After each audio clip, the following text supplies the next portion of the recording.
Paulino, mas mejor trabajar, no? Después pagar. Yun ang sinasabi ko, hindi nga po pwede yun. Yun talaga pinagpipilitan kasi ni Paulino.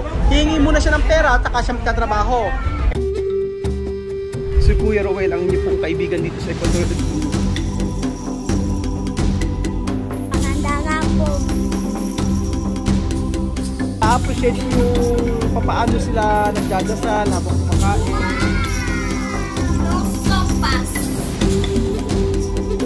At ako ang inyong amigo dito sa Equatorial Guinea, Puerto Bata. Ha, Paulino? Sí, Hay chisme para ti. Ha dicho, tú quieres paciencia. sí, hay que tener paciencia, hay que esperar. Solo tú esperar a paciencia. Sí, pero paciencia, ella no quiere paciencia. No, tú quieres paciencia, pero paciencia no quiere tú. Si Paulino yung gumagawa sa bahay nila, Chamame, gusto daw si Pasensya. Kaso binasted ni Pasensya. Ayaw ni Pasensya kaya Paulino kasi lasing daw ng lasing. Yo saber, tú quieres Pasensya. Sí, yo tengo paciencia. Pero Pasensya no quiere tú. Yo venir a hablar de revocar casa. ¿Tú sabes revocar? Yo soy profesional. Sí. Pero problema solo vivir. No, cuando yo empecé el trabajo, yo no beber. Después terminar el trabajo, Después beber. Beber. Ay, nako. Ito talaga si Paulino. Sí. Wala kayong makita na magpaplatada ng bahay ni Yo Chamame. trabajar. Después de trabajar, Beber. Después. Aha. Nagpunta po dito si Paulino para po kausapin ako at sabihin na siya na lang daw po ang magkaplatada ng bahay. Ayoko naman pangunahan si Chamame. Bahala si Chamame kung gusto niya si Paulino. Pero sa akin kasi, dati kasi nasira na siya sa kay Chamame. Mahirap naman na ayun na naman, kukunin ni Chamame tapos iinom lang ng iinom. Sasayangin lang yung pera at minsan tatrabaho, umiinom. Pero okay sana siya, magaling sana eh.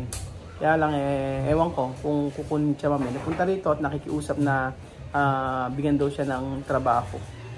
So, ewan ko kay Chamame. Kausapin ko mamaya si Chamame kung papayag siya na si Paulino yung magplatada. Kasi nga magplatada ng bahay ni Chamame kasi hindi po marunong si Elvis. So, hindi po umaalis si Paulino dito kasi kinakausap niya po si Chamame. Ang gusto po niya ay siya yung magpaplatada ng bahay dito sa paupahan. So, eto. Ang sabi niya, siya daw ang magpaplatada tapos kaya daw niyang gawin. Kaso si Chamame ayaw na. Nasira kasi si Paulino kay Chamame dahil sa ginagawa niyang pag-inom. So, gusto lang kumuha ng pera. Papaano ang gagawin?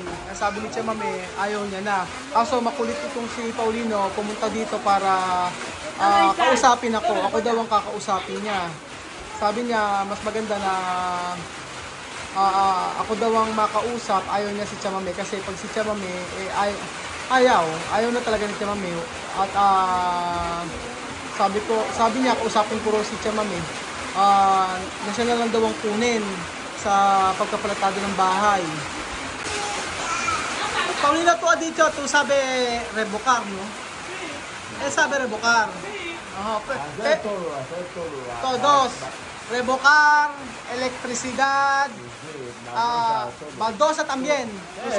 Tu sabe? Solo tu problema, vivir. No, Vivir. Cuando yo empecé el trabajo, yo no beber, yo beber después del trabajo. No, yo he visto, Paulino, tú vivir tiempo de trabajo. Por eso Chamame no quiere así. Chamame ha dicho, tú no tienes trabajo hoy, ¿no? Solo tú quieres pescar. Pescar. No, yo voy a pensar porque no hay trabajo. Cuando yo tengo trabajo, yo no voy a pensar. Chamame, cuando tú estás en la habitación, él preguntar, él puede revocar tu casa. Él ha dicho, yo puede hablar contigo, él mismo revocar tu casa. Él puede revocar, él puede instalar, él puede hacer, él puede todo. Chamame, tú no quieres Paulino para hacer tu casa. Yo quiero que él haga, pero cuando él va a hacer, yo quiero él hacer antes de pagar. ¿Tú no quieres así? Trabajar después, cuando terminar de revocar, después pagar. Más mejor, para tú tienes trabajo. Por trabajar, ¿no? Después pagar. Contrato, contrato, ¿no? Cuando tú hablas con Chamame, ejemplo, a pagar 100,000. Ejemplo, cuando media de casa terminado, pagar a media. Después, cuando terminar todo, pagar todo. Más mejor así. ¿Verdad? Cuando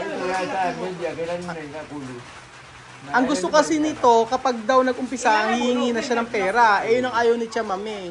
Siyempre, hindi naman maganda kapag simula ng pera, simula ng pagpapagawa ng bahay, tapos hihingi na. Chamame, no, sí, no está bien cuando él quiere coger dinero después, umpizar. No, así bien.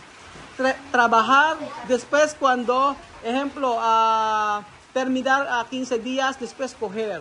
Así bien. No puede, Paulino, no así bien. Ejemplo, yo trabajar, la empresa, después coger dinero, primera, después trabajar. No, así. Yun ang sinasabi ko, hindi nga po pwede yun. Yun talaga pinagpipilitan kasi ni Paulino. Hihingi muna siya ng pera at saka siya magtatrabaho. Ang nangyari dati, mga amigo, ang ginawa po, nanghinang-hinang pera kay Chamame, tapos pagkayari, hindi naman niya tinapos yung trabaho niya. Ngayon, nagmamakaawa kay Chamame, nang sabi, kunin daw siya, na siya raw ang magpaplatada ng bahay. Siyempre ayaw ni Chamame ng ganon. Gusto ni Chamame na maayos kausap. Kamag-anak ni Chamame ito, kaso wala naman siya magagawa kung ayaw ni Chamame. Chamame, ¿qué tu decisión? ¿Con mirar otro nacionalidad, así? Yo para mí no tengo problema, si él quiere trabajar, puede trabajar, pero para mí yo quiero mi trabajo pronto. Porque hoy, cuando él empezó el trabajo, yo voy a dar un poco de dinero. Ese dinero cuando él va a ir para tomar, ya no va a venir. Va a 2 días, 3 días. No venir. No va a venir, yo quiero mi trabajo. Sí. Ejemplo, ahora trabajar, tapos 2 días no venir. Cuando tú cobras dinero, después no venir. No está bien.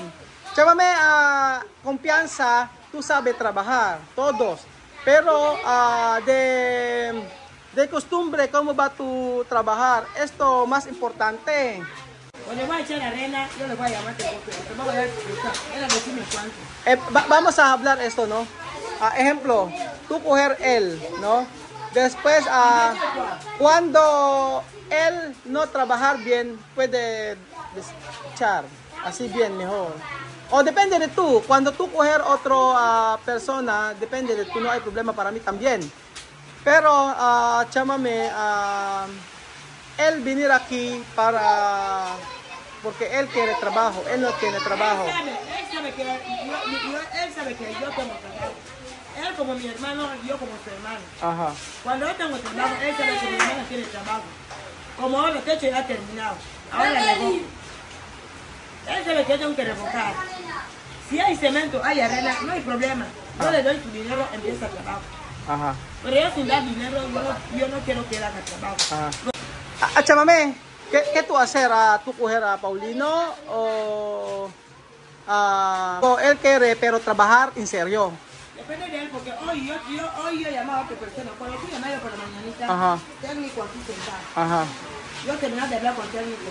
Técnico también tiene otro hermano tío para venir a instalar.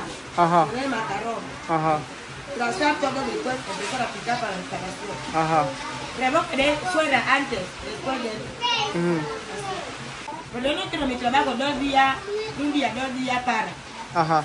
No, es que tú sabes que espera, yo no quiero ese trabajo, yo quiero mi trabajo para empezar a terminar. Empezar a terminar. No puede, ejemplo, 2 días trabajar. Una semana. Una semana no venir, no está bien, sí. Cuando yo le voy a dar dinero, va a empezar a trabajar. Ajá. Un día, 2 días, No, va a ir. Él va a trabajar, yo lo sé.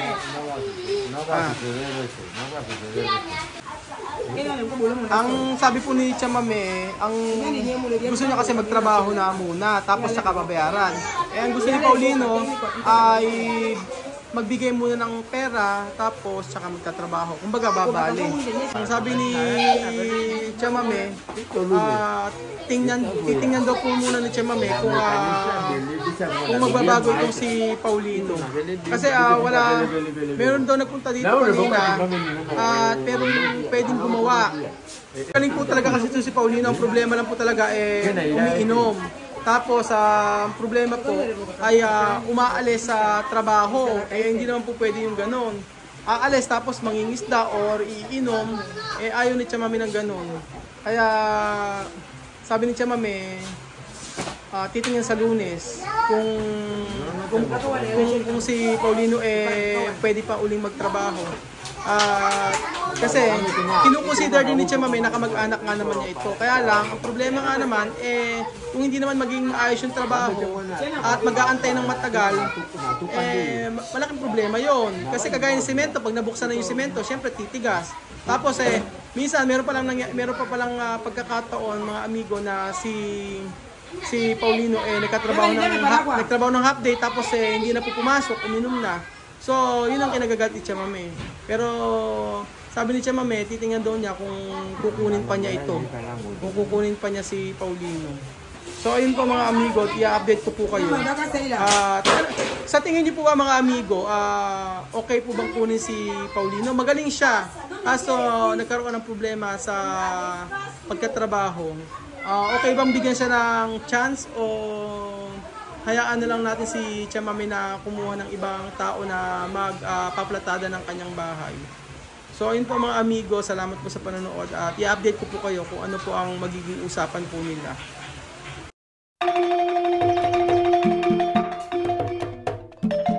Na-appreciate ko yung paano sila nagdadasal.